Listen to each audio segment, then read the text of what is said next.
ये कहानी आपकी है और ये रुक नहीं सकती। आज हम एक ऐसे गहन और रहस्यपूर्ण विषय की गहराइयों में उतरने जा रहे हैं जो हम में से हरेक के होने से गहराई से जुड़ा है। ये एक ऐसे विद्या की कथा है जो ब्रह्मांड के प्रारंभ से हमारी रगों में बह रही है, लेकिन जन्म के ठीक उस पल में हम इसे पूरी तरह भुला देते हैं। एक क्षण के लिए सोचिए उस अवस्था का जहां आपके असंख्य पूर्व जीवन की हर घटना, हर खुशी गम, हर सद्गुण और दोष, सब कुछ एक चमकते दर्पण की तरह साफ दिखाई दे। ये कोई कल्पित कहानी नहीं, बल्कि जन्म रहस्योपनिषद के अनुसार वो परम सत्य है जिसे हर जीव अपनी मां की कोख में 9 महीनों तक जीता है।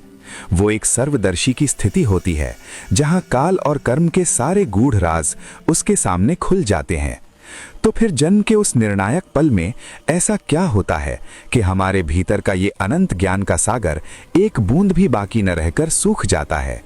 वो कौन सी दिव्य ऊर्जा है जो हमारी चेतना की इस विराट ग्रंथागार को एक झटके में राख में बदल देती है?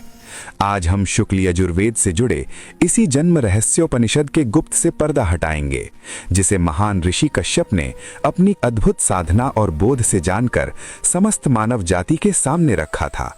तो आइए हमारे साथ चलिए चेतना के उस सबसे गूढ़ और चमत्कारी सफर पर, जो कोख के घने तम से शुरू होकर जीवन के अंतिम लक्ष्य तक हमें पहुंचाता है।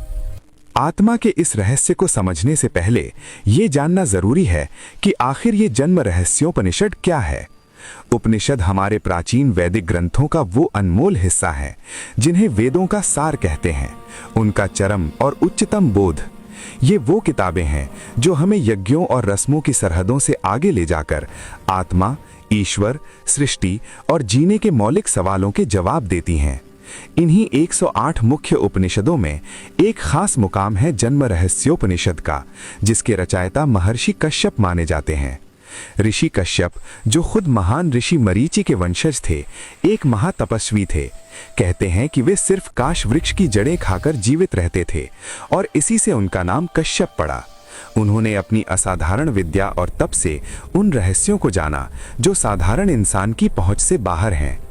इस उपनिषद में उन्होंने न सिर्फ कोख में पलते जीव के आश्चर्यजनक आध्यात्मिक बोध का चित्रण किया है, बल्कि उसके शारीरिक निर्माण की भी इतनी गहन और विस्तृत तफसील दी है जो आज के वैज्ञानिक युग में भी हमें गहरा सोचने पर मजबूर कर देती है।